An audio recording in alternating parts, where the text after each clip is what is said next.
श्लोक संख्या 224।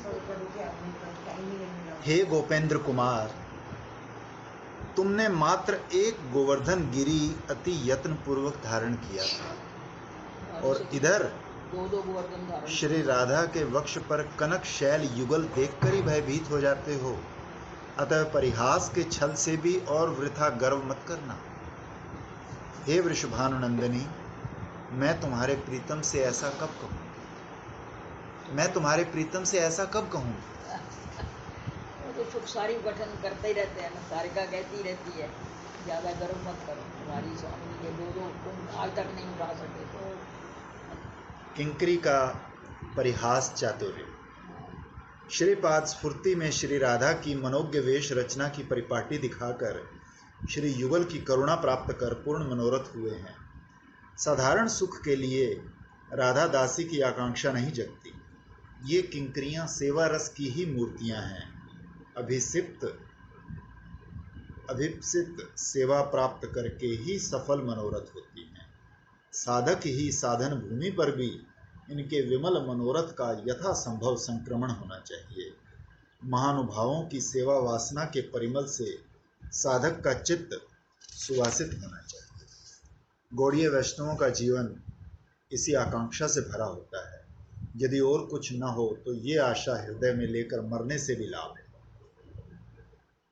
श्रीपाद ने किंकरी रूप में स्फूर्ति में निरुपम सेवा रस का आस्वादन प्राप्त किया था। स्फूर्ति के विराम में रोने लगे। अभीष्ट देवी ने उसी लीला के अवशेष अंश श्रीपाद की स्फूर्ति में प्रस्फुटित कराए हैं। किंकरी श्री राधा रानी की वेशभूषा समापन कर श्री युगल की विजन सेवा करते हुए उनकी निरुपम रूप माधुरी का आस्वादन कर रही है। इसी समय ललिता, विशाखा आदि सखियां हंसते हंसते कुंज में प्रवेश करती हैं। सखियों को कुंज में प्रवेश करते देखकर श्रीमती तुरंत घूंघट खींचकर श्याम सुंदर से थोड़ी दूर सरक कर बैठ गई। विचित्र परिहास रस की तरंगें उठी। सखियां कहती हैं, राधे, हम सब तुम्हें यहाँ वन वन खोजती फिर रही हैं और तुम यहाँ गुप्त कुंज में आकर निश्चिंत होकर बैठी हो। इन लंपट राज के हाथों तुम्हारा कोई पराभव तो नहीं हुआ? श्रीमती सखियों की बात का कोई उत्तर नहीं दे रही। ये देखकर श्री कृष्ण कहते हैं, देखो सखियों, तुम्हारी सखी श्री राधा आज अकेली इस अरण्य में आकर महादुर्दांत अनंगराज के भृंग कोकिल आदि सैनिकों के व्यूह में पड़कर मदन के पंच बाण से जर्जरित और महाविपदग्रस्त हो गई थी। तो मैंने इन्हें तुरंत मदन राज के कवल से बचाकर इस निरापद कुंज में लाकर स्वस्थ किया। फिर तुम लोग मेरे हाथों से ही इनके पराभव की आशंका करती। तो श्रीमती ने श्याम सुंदर की बात सुनकर लज्जा संकुचित नेत्रों से भ्रू धनु विस्फारित कर एक ऐसा कटाक्ष शर निक्षेप किया कि नागरराज जर्जरित होकर विमोहित हो गए। श्रीमती के कटाक्ष शर का प्रभाव अनुभव कर सखियां हंसते हंसते बोली, श्याम सुंदर, तुम्हारे मदन राज के कवल से हमारी सखी की रक्षा की है तुमने, और हमारी सखी ने मदन कवल से तुम्हारी रक्षा की है। सही बात बताओ। वही तो मैंने कहा, और दूसरा कौन है काम का? तो श्रीमती के मोहन कटाक्ष से विमोहित नागर थोड़ा धैर्य धारण कर बोले, सखियों, तुम सब भली भांति जानती हो, इस ब्रज में ब्रजवासी जब जब विपदग्रस्त हुए हैं तब तब मैंने उनकी विविध विपदाओं से रक्षा की है।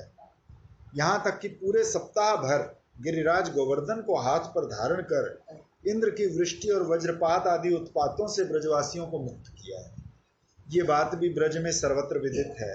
मैं वही महावीर हूँ और तुम्हारी ये भीरू स्वभावा सुकोमला सखी भला मेरी क्या रक्षा करे? क्या रक्षा करे? मैंने ही मदन के हाथों से हो जाते हो। मैंने ही रक्षा की है। किंकरी श्याम सुंदर की बातें सुनकर परिहास के साथ कहती है, हे गोपेंद्र कुमार, तुमने विशेष प्रयत्न कर एकमात्र गिरी गोवर्धन को 7 दिन धारण किया था, किंतु हमारी श्री राधा तो अपने वक्ष पर 2 विशाल हेम शैलों को अनायास ही निरंतर धारण किए रहती है। उन हेम शैलों को धारण करना तो दूर, देखते ही तुम भय से कंपित हो उठते हो। इसलिए तुम्हें परिहास के छल से भी श्री राधा के आगे ऐसा गर्व करना शोभा नहीं देता। सुचतुरा किंकरी गोपेंद्र कुमार संबोधन का प्रयोग कर इंगित से बताना चाहती है कि ब्रज में सर्वत्र ये भी प्रसिद्ध है कि हमारे ब्रजराज की विष्णु भक्ति के फल स्वरूप ही तुम्हारे भीतर विष्णु की शक्ति का प्रकाश होता है, और वो विष्णु ही असुर वध आदि द्वारा ब्रजवासियों की नाना विपदाओं से रक्षा करते हैं, तुम नहीं करते। ब्रजवासियों का यही भाव है ना, जो नारायण की सेवा करते हैं नंद बाबा, और जो ब्राह्मणों की सेवा करते हैं उसके प्रभाव से ये सब होता है। इसमें क्या रखा, ये तो नितांत बालक है।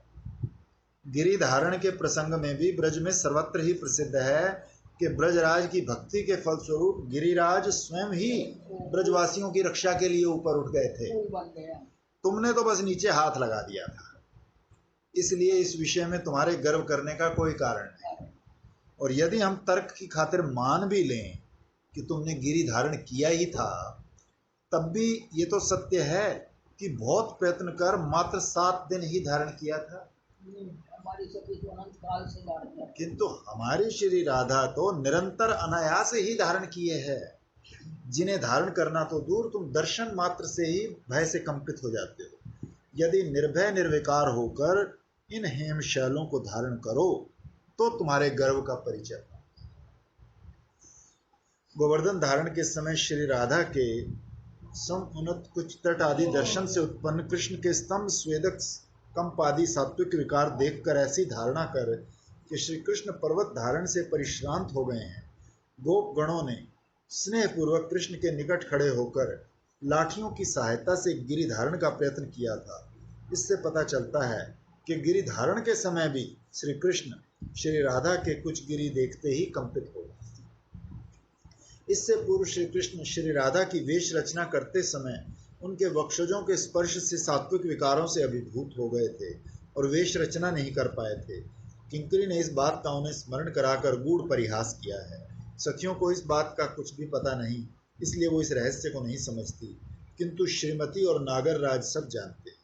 वो दोनों अपनी परम विदग्धा किंकरी की परिहास वैदग्धि से परम प्रसन्न होकर उसके बुद्धि चातुर्य की मन ही मन भूरी प्रशंसा करने लगे। सहसा स्फुरण में भी सीखनी पड़ेगी। विराम आ गया तो श्रीपाद ने सार्थ प्रार्थना की कि हा वृषभान नंदनी, मैं तुम्हारे प्रीतम के साथ ऐसा परिहास कब करूं। श्लोक संख्या 225। अहो, मंजुल निकुंज गृह आंगन में विदग्ध नागरी और नव किशोर का अनंग समर चल रहा है, जिसमें मंगल ध्वनि करती किंकणी का शब्द ही ढोल विशेष है। स्तन आदि के वर्ताड़न और नखर दंत आघात से युक्त ये रति रण उत्सव प्रकाशित हो रहा है। मंजुल कुंज में रति रण उत्सव। श्रीमन महाप्रभु के एकांतिक कृपा पात्र श्रीपाद के चित्त में राधा माधुरी का आस्वादन अत्यंत विचित्र है। उन्हें स्फूर्ति में साक्षात्कार की तरह ही लीला रस का निबिड़ आस्वादन होता है। जब स्फूर्ति में विराम आता है तब वो समझ पाते हैं कि ये साक्षात्कार नहीं, स्फुरण था। फिर साधक दशा में उनके प्राणों में स्फूर्ति के आस्वादन के लिए आरती उत्पन्न होती है, पुनः स्फुरण होता है, साथ ही साक्षात्कार की भ्रांति होती है। इसी प्रकार उनके विचित्र आस्वादन की परंपरा चली आ रही है। श्रीपाद ने पिछले श्लोक में श्री कृष्ण से सरस परिहास कर श्री युगल की करुणा आकर्षित की थी। स्फूर्ति में विराम आया तो सार्थी प्रार्थना करने लगे और प्रार्थना करते करते पुनः उसी लीला का स्फुरण प्राप्त हो गया। श्री कृष्ण के साथ सखियों का इस बात को लेकर तर्क वितर्क चल ही रहा था कि अनंग राज के आक्रमण से श्री राधा माधव में से किसने किसकी रक्षा की। तो इस वार्तालाप के फलस्वरूप श्री युगल के मन में विलास वासना पुनः जगी। श्री ब्रजराज नंदन है धीर ललित नायक। जो नायक विदग्ध नवतरुण परिहास पटु निश्चिंत और प्रेयसियों के प्रेम तारतम्य से वशीभूत होता है, उसे धीर ललित नायक कहा जाता है। संपूर्ण रूप से स्वाधीन और निश्चिंत न होने से तथा असाधारण स्वरूपगत धर्म जनित अभिमान का त्याग किए बिना स्वच्छंद भाव से प्रेमवान नहीं बना जाता। मानव मात्र काल, कर्म, माया और इंद्रिय आदि द्वारा नियंत्रित है, इसलिए वो निश्चिंत भाव से किसी से भी प्रेम नहीं कर सकता। भगवान के गुणावतार, पुरुषावतार आदि से आरंभ होकर वैकुंठपति नारायण तक जितने भगवत स्वरूप हैं, वे सब परम स्वतंत्र होते हुए भी साधु परित्राण, धर्म संस्थापन, सृष्टि रक्षा आदि के कार्य में व्यस्त हैं और सभी भगवत अभिमानी हैं। इसलिए वो क्षण भर के लिए भी निश्चिंत होकर अथवा अपना ऐश्वर्य त्याग कर किसी से भी सरल भाव से प्रेम नहीं कर सकते। कृष्ण के प्रकाशांतर अन्य प्रकाश द्वारकानाथ, मथुरानाथ भी राज्य पालन आदि विविध कर्तव्यों में लिप्त रहने के कारण किसी से भी निश्चिंत होकर प्रेम नहीं कर सकते। ब्रजेंद्र नंदन स्वयं राजा नहीं हैं, वो राजपुत्र हैं, इसलिए राज्य परिचालन आदि की चिंता उन्हें व्यग्र नहीं करती। वो अपनी भगवत्ता तक भूलकर ब्रजवासियों को प्रेम करते हैं, इसलिए वो ही निश्चिंत प्रेमिक होने के योग्य हैं। लेकिन बहुत जगह तो ये आया कि अवतार इसीलिए लिया जाता है कि ठाकुर जी में किंचित मात्र ये रहता है कि मुझे ये भी करना है, वो भी करना है, इसीलिए वो पूरे आश्रय जाति का आस्वादन नहीं कर सकते, तो इसलिए उनको अवतार लेना पड़ा। पर इसमें लिखा है कि पूर्णता, आगे पहले हमने एक बार पढ़ा ना कहीं कि वही पूर्ण होते हुए भी वो आश्रय जाति का पूरा स्वादन नहीं कर सकते, क्योंकि वो थोड़ा छुपा के रखते हैं। आत्माराम कबीर, हाँ, जो आया था ना, लेकिन फिर ये तो उल्टा हो गया। दीदी ये ना मैं समझ लग रहा है कि जैसे इसमें बता रहे हैं कि वो ब्रज में जब तक हैं तब तक तो वो हैं ऐसे, लेकिन मथुरा और द्वारका में जाके फिर वही की वही वो अपूर्ण रह जाता तो है। ठीक है, लेकिन यहाँ पर तो सिलसिला उसी बात से ही आ रहा है, शनि जी से ही आ रहा है ना। अगर ब्रज में, महाराष्ट्र में या ब्रज की युगल विलास की लीला में वो पूर्णता आश्रय जाति का स्वादन कर लेते, तो फिर हाँ, तो फिर महाप्रभु मेरे तो को क्यों महाप्रभु आते? क्यों बनना पड़ता? वही तो बात है ना, बिल्कुल, वो तो बिल्कुल। शिव जी के ठीक है, साथ ठीक, हमेशा एक ही रस बिल्कुल, में रहेंगे ना। बिल्कुल।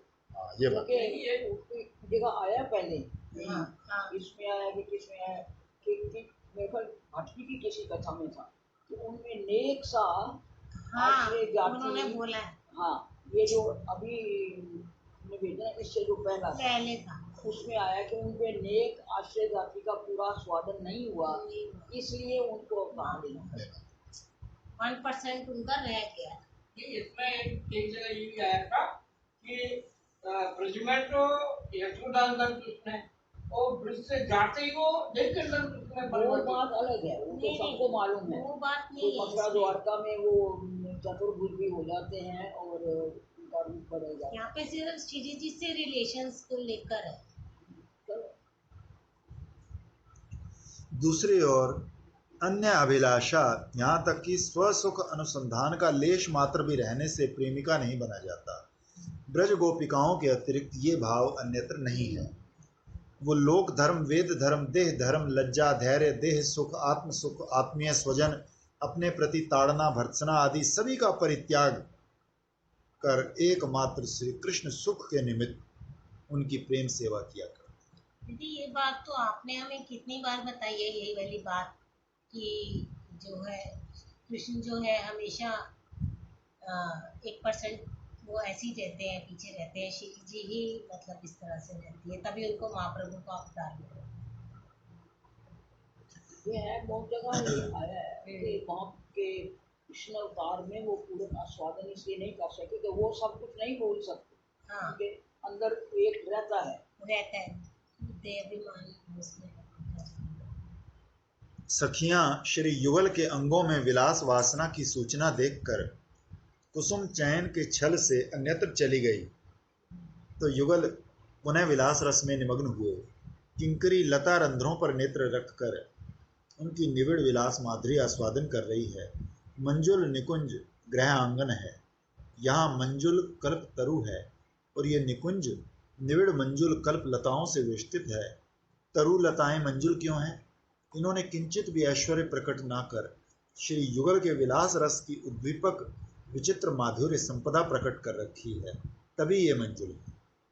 उन्हीं तरुलताओं के स्तवक स्तवक पर मंजुल कुसुम राजी विकसित है। उन पर मंजुल मधुकरों की सरस झंकृति, भृंगों द्वारा मुखरित उसी निकुंज सदन का मंजुल शिखर देश, मंजुल निकुंज भितियों पर कुमकुम धर्षित रंग द्वारा मंजुल काम चित्र समूह अंकित है। उन चित्रों को देखते ही महामंजुल युगल में मंजुल रति वासना का उद्दीपन होता है। इस प्रकार रति रस के उद्दीपन से पूर्ण मंजुल कुंज में विदग्धा रति प्रिया स्वामिनी और नव किशोर का विपुल अनंग समर प्रारंभ हो। इस अनंग समर में प्रमत्त श्री युगल की विभिन्न क्रियाओं के माध्यम से स्तन आदि के मर्दन और नखर दंत आघात से रतिरण का विचित्र उत्सव आकाशित है। अनंग समर का अवसान नहीं है, मानो कोई भी पक्ष पराभव स्वीकार नहीं कर रहा। किंकरी इस मदन समर के अपूर्व कौशल समूह का अपने नयन चषकों से आस्वादन कर रही है और कानों को अमृत धारा की तरह लगने वाले वाद्य मदन समर के जय मंगल ध्वनि सूचक कंकण किंकणी नुपुर आदि के डिमडिम सुन रही है। अद्भुत रति रणोत्सव के आस्वादन में किंकरी का चित्त तन्मय है।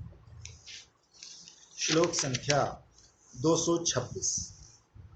अनिर्वचनीय बालाओं की शिरोमणि श्री राधा युवक युवती की ईशत लज्जा रूपी नट कला दर्शन कर नेत्रों को इसी प्रकार से उसमें दीक्षित करा, तुरंत ही महारत्न रूप स्तन युगल और वक्षोदेश का आवृत कर विश्व मोहन का महासारूप्य संचय कर वृषभानु भवन में सखियों के मध्य क्रीड़ा कर रही है।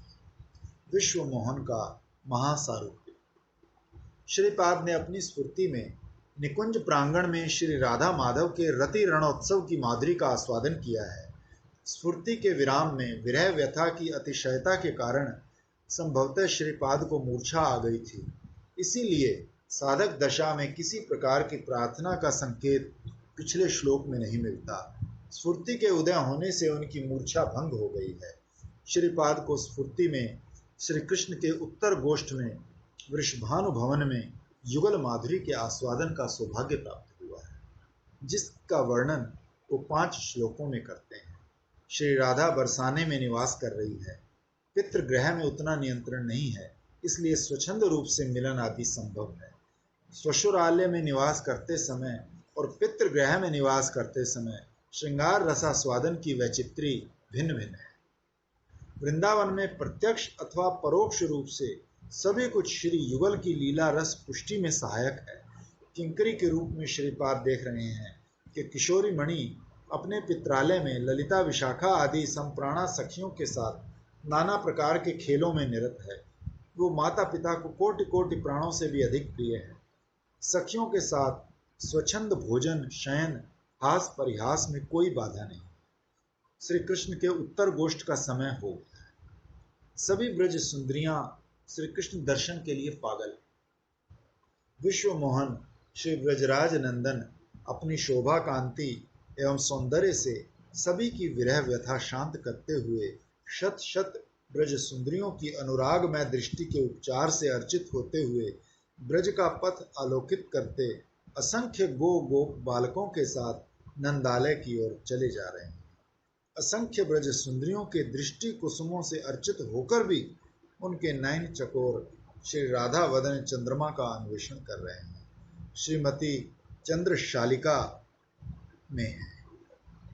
लज्जा के कारण उनकी तनु लतिका की जड़िमा देखकर श्री राधा की सुहृद पक्षा सखी श्यामला कहती है, हे सखी राधे, ये लज्जा दंभ दिखाने की और आवश्यकता नहीं।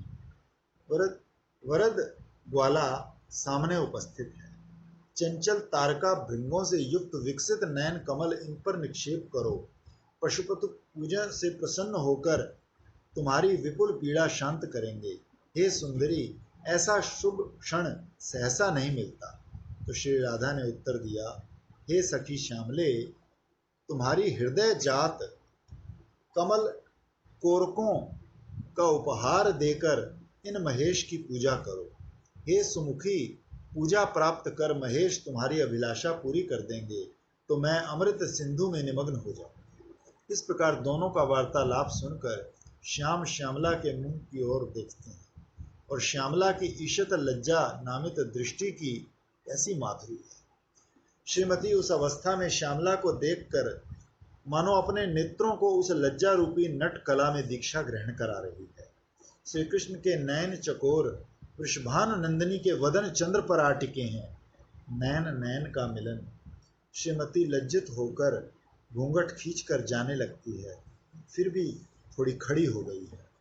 नव किशोर की माधुरी को और थोड़ा देखना चाहती है, तो लज्जा से अनुनय करती है, हे लज्जे, एक निमिष के लिए नैन प्रांत छोड़ दो।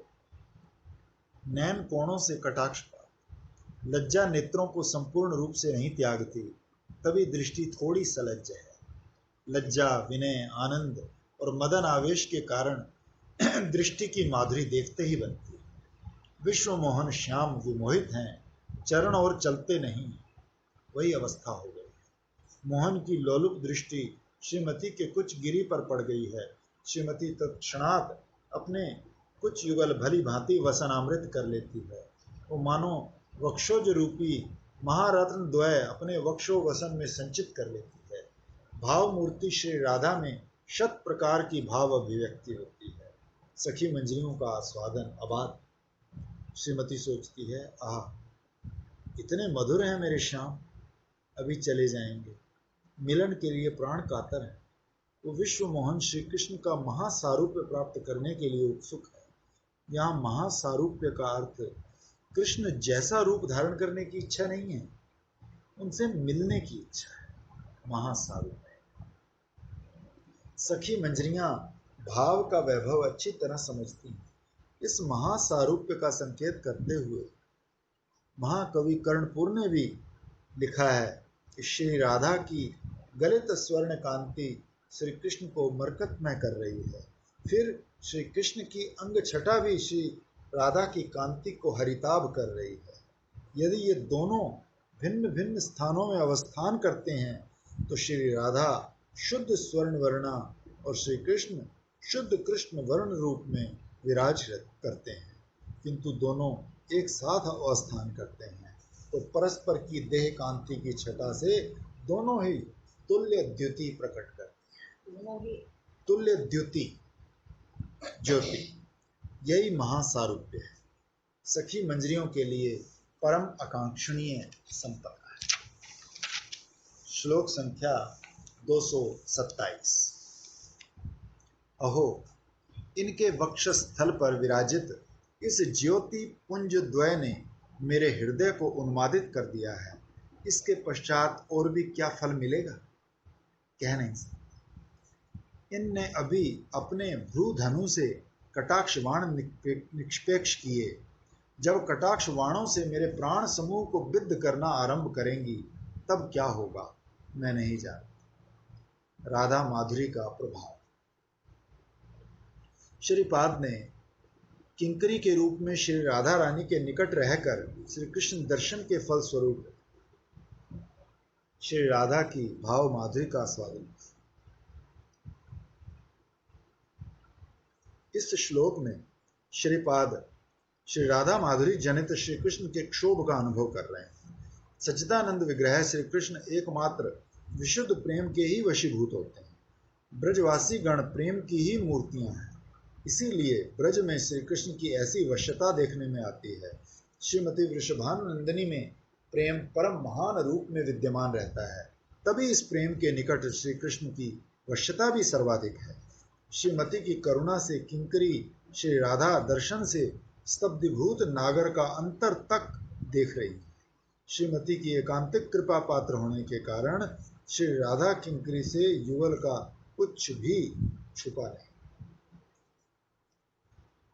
श्री कृष्ण श्री राधा की वक्षोज माधुरी आस्वादन कर विभोर हो गया। श्रीमती के श्री अंग की उज्ज्वल कांति धारा वस्त्र की सूक्ष्मतम फांक में होकर विच्छुरित होती। जब नागरमणि श्री राधा के सम उन्नत कुछ युगल पर दृष्टिपात कर रहे थे, तब श्रीमती के वर्तुलाकार वक्षजों के ज्योतिपुंज ने नागर के नयन पथ से उनके अंतर में प्रविष्ट होकर उन्हें उन्मादित कर दिया। अब वो मन ही मन सोच रहे हैं, हाय मेरे साथ संगी सखाजन हैं, सभी ब्रजवासियों की दृष्टि भी मेरी ओर निबद्ध है। ऐसी अवस्था में श्री राधा के कुछ युगल की माधुरी ने मुझे उन्मादित कर डाला। अब इसका क्या परिणाम होगा समझ नहीं आता। श्री राधा मदन मोहन की मोहिनी है। ये उनके मादनाख्य महाभाव का ही असाधारण प्रभाव है। अप्राकृत नवीन मदन को उन्मादित कर डालता है ये मद्यातीति मादन, इसलिए इसका नाम मादन है। उसी मादन रस ने श्री राधा की कांति धारा में विच्छुरित होकर मदन मोहन को ऐसा पागल कर दिया। तभी श्री जी को मदनाख्य भाव कहा गया है और उनको मोदन, कुछ ऐसे तो ना आपने बताया था, मोदन के ऐसा था। मादना की भाव और किसी में नहीं हाँ है, किसी ठाकुर जी में में भी नहीं। हाँ, ठाकुर, तभी तो इसीलिए तो वो नागरमणि मन ही मन ये भी विचार करते हैं कि श्रीमती ने अभी अपने विशाल भ्रूधनु से सुतीक्ष्ण कटाक्ष बाणों की योजना नहीं की, और जब उनके भ्रूधनु से कटाक्ष बाण समूह निक्षिप्त होकर मेरे प्राणों को विद्ध करेंगे तब क्या होगा मैं नहीं जानता। श्री राधा ने देवांगना रूपधारी श्री कृष्ण से कहा, हे सखी, यौवन मद मत्ता शत सहस्र अंगनाएं भी क्या कभी विविध चेष्टाएं कर श्री कृष्ण की संभोग वासना निर्वापण करने में समर्थ हो सकती? इस वृंदावन में रहकर मैंने अनुभव किया है कि ब्रज रमणियों के कृष्ण प्रेम में स्वसुख तात्पर्य की गंध मात्र भी न होने से श्री कृष्ण इस प्रेम के ही वशीभूत है। यद्यपि सभी ब्रज सुंदरियों का प्रेम निरुपाधि है, तथापि सभी की ये धारणा है कि श्री कृष्ण मुझ में ही सबसे अधिक अनुरक्त है। ये बात कभी मिथ्या नहीं, कारण वो मेरे प्रेम को सुमेरु पर्वत की तरह अपरिमित मानते हैं और दूसरी अंगनाओं के प्रेम को वो 4 सरसों के दानों के बराबर भी नहीं समझते। श्रीमती के उसी अपरिमित प्रेम रस में रंजित है प्रत्येक कटाक्ष प्रवाह। तभी श्री कृष्ण सोचते हैं, उन कटाक्ष शरों से मेरे प्राण समूह को विद्ध कर दिया तो मेरी क्या दशा। सुविपुल मादनाख्य महाभाव ने आनंद घन विग्रह के चित्त में ऐसी भावना तरंगें जागृत की, तभी कटाक्ष बाण के साथ सत्य युक्त हुआ है। श्लोक संख्या 228। हे श्रीदाम, सुबल, वृषभ, स्तोक कृष्ण, अर्जुन आदि सखाओ, क्या तुमने देखा कुंज अधिष्ठात्री देवी न होकर भी मेरी नयनगता चकिता और अपनी लावण्य लहरी माला से भुवन प्लावन कारिणी किसी अनिर्वचनीय देवी ने दूर से ही तुम्हारे इस प्रिय सखा का सर्वस्व अपहरण कर दिया। श्री कृष्ण का रस मोह। उत्तर गोष्ठ में श्री राधा माधव को परस्पर का माधुर्य दर्शन कर जो क्षोभ हो रहा है, श्रीपाद किंकरी के रूप में स्फूर्ति के माध्यम से उसका रह रहकर आस्वादन कर। राधा माधुरी को देखकर मुग्ध माधव अपने मन में उस माधुरी के प्रभाव का चिंतन कर रहे थे। श्रीमती की कृपा से दासी ने उनका मनोभाव जानकर पिछले श्लोक में उसे अभिव्यक्ति प्रदान की थी। अब राधा माधुर्य में उन्मत्त नागर राज अपने सखाओं के आगे अपनी जिस अवस्था का वर्णन कर रहे हैं, किंकरी रूप में श्रीपाद उसे सुनकर इस श्लोक में श्री कृष्ण की उस वाणी का ही अनुवाद कर रहे हैं। श्री राधा ने श्री कृष्ण के प्रति एक रमणीय कटाक्षपात किया, उससे श्री कृष्ण की उन्मादना जनित भ्रांति अत्यधिक वर्धित हुई है। श्री कृष्ण का प्रेयसियों से मिलन का समय देखकर श्री बलदेव और श्री दाम आदि नंदीश्वरपुरी में प्रवेश करने के लिए किसी एक छल का अन्वेषण कर रहे थे। उसी समय गोष्ठ निकटवर्ती देखकर सभी गाय हम्बारव द्वारा अपने वत्सों को आह्वान करते हुए भागने लगी। तो ये देखकर श्री बलदेव और श्री दाम आदि ने उनकी देखभाल के छल से त्वरित गति से नंदीश्वरपुरी में प्रवेश कर जननी गण का विषाद सागर से पहले ही उद्धार कर दिया। इसलिए श्री कृष्ण ने भ्रांतिवश श्री दाम को आह्वान किया है। वस्तुतः इस समय सुबल आदि प्रिय नम्र सखा ही श्री कृष्ण के निकट है, ऐसा समझना होगा। श्री कृष्ण कहते हैं, हे श्री दाम, सुबल, वृषभ, स्तोक, कृष्ण, अर्जुन आदि सखाओ, जो कुंज की अधिष्ठात्री देवी हुए ही बिना ही मेरे नयन गोचर हुई है, क्या तुमने उन्हें देखा है? जो निकुंज में श्रीमती के दर्शन कर इस प्रकार आश्चर्यान्वित हुआ करते हैं, वे श्रीमती की वृषभानु राजभवन में चंद्रशाला में देखकर विचार कर रहे हैं, ये निकुंज तो नहीं है, इसलिए यहाँ ऐसा मोह उत्पन्न कर मेरे नयन गोचर ये कौन हुई है? तभी सखाओं ने नैव कुंजे कहा है। उसी देवी की माधुरी का वर्णन करते हुए कहते हैं, सखाओ, उसी सचकिता देवी ने अपने लावण्य लहरियों से अखिल भुवन को आप्लावित कर दूर से ही तुम्हारे इस प्रिय सखा का सर्वस्व अपहरण कर दिया। लज्जावती श्री राधा रानी ने सभी के समक्ष सचकित भाव से श्री कृष्ण के प्रति कटाक्षपात किया है, तभी कहा है चकिता। श्री अंग की अपूर्व झिलमिलाती कांति धारा देखकर कहा है, अपनी अपूर्व लावण्य लहरी माला से जिन्होंने विश्व को आप्लावित कर रखा है। वस्तुतः जिनके लावण्य की एक कणिका देखकर अखिल विश्व रस में पलावन उमड़ उठता है, उन्हीं श्याम सुंदर की चित्त भूमि को भी आप्लावित कर दिया। ऐसी है श्री राधा की लावण्य लहरी माला। उसी लावण्य से श्रीमती ने श्याम सुंदर का सर्वस्व हरण कर दिया है। लावण्य की बाढ़, आनंद की नदी, लावण्य की बाढ़।